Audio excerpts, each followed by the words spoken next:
The city became the natural point of arrival for hundreds of thousands of immigrants, but New York began to suffocate under the pressure of its own expansion. The grid plan had allowed for no large public spaces, so the city's leaders decided to carve out a huge park right in the middle of Manhattan. It looks like a slice of natural beauty preserved, but the truth is very different.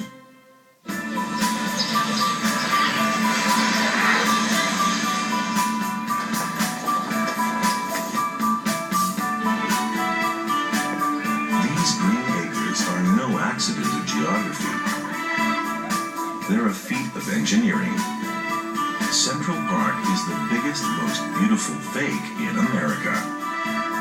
As one man knows better than most, landscape architect Doug Blonsky. You know, it looks like nature that you're here, but it really is not at all. It is kind of a Disney World. It is really a phenomenal piece of landscape art. As New York became ever more crowded in the mid-19th century, the lack of park space had begun to look like a serious problem. City leaders commandeered 843 acres of central Manhattan as a park for the people. It was to promote civic health, but also to rival the great city parks of Europe.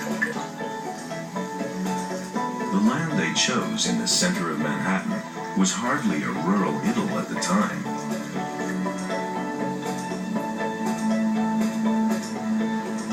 Really the nastier part of Manhattan. It was a very scrubby, very marshy area with a few little villages and a lot of squatters, but not very inhabited. The few inhabitants were bought out or evicted, and a competition was held to design the park.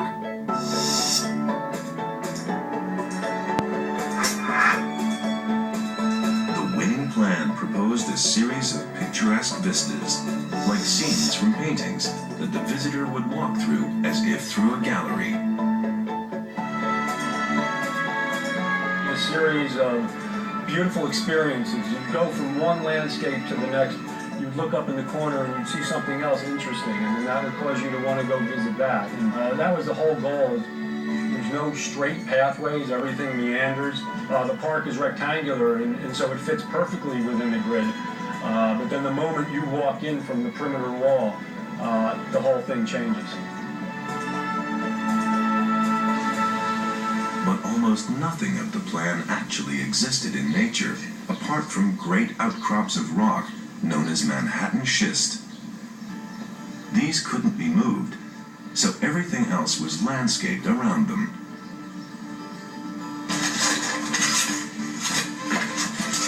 More than 3,000 men toiled for over a decade to transform a wilderness into a picture book. With the most basic of tools, they created streams and cascades and hills and meadows, bringing in 1 million cartloads of topsoil.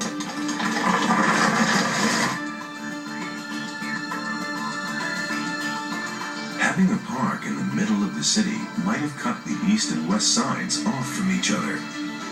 And yet, having roads crossing the park could have ruined it. The designer's solution to this problem was inspired.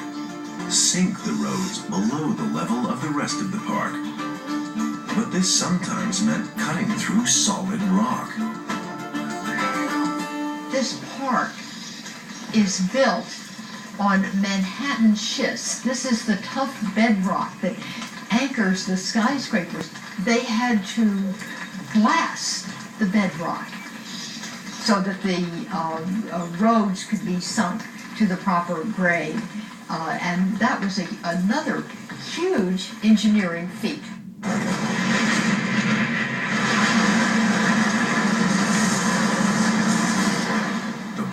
Was so successful that even today's traffic courses through almost unseen and unheard. Creating the rest of the park demanded no less ingenuity and hard labor. This is a photograph of a swampy stretch of farmland before the park was made.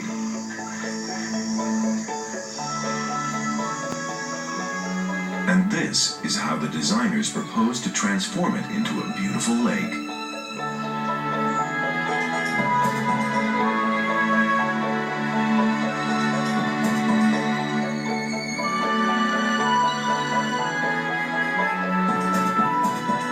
Today, it looks as if it's been there forever. So do all the other ponds and streams, none of which owes its existence to nature.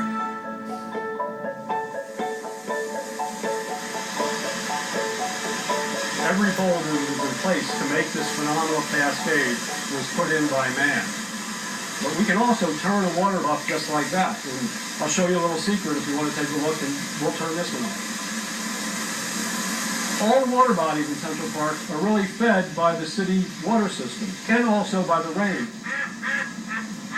This is where we turn the valve, which bypasses the cascade. And now this valve pipe goes right to a manhole over there that Charlie and Ray will open up for us. And so we can see the actual water gushing into this very large cavern underneath, which causes the diversion, so then the cascade goes dry. This drainage plan, drawn up before Central Park was created, reveals how marshy the place was. A large area drains into the southeastern corner of the park, where the 59th Street Pond is today. There's a great historic photograph of the pond that showed how much of a low-lying bog wetland this was. So there's probably almost 100 acres of parkland that ends up draining right into this pond. So if we know it's going to rain really heavy tonight, we will actually lower this water body by several inches to a foot. Without this precaution, the pond could easily flood. Large underground weirs contain valves to drain off the excess water into the city sewer system.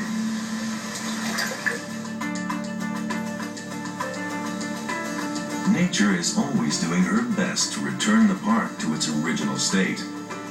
Without careful planning, rain would wash the soil from the slopes and the lakes would silt up, damaging the wildlife habitat.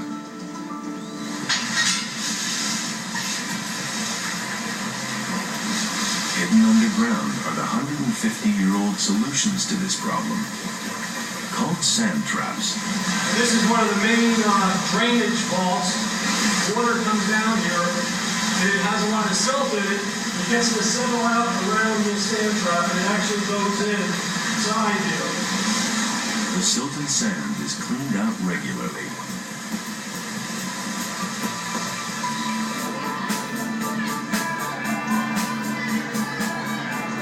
Meanwhile, up above, lovers of the park probably have little idea of how hard technology is working for them in this artfully rural paradise. Look at the people in this park today. Look how magnificent the park is. I think that's a testament to just absolutely incredible design success. They clearly did it right.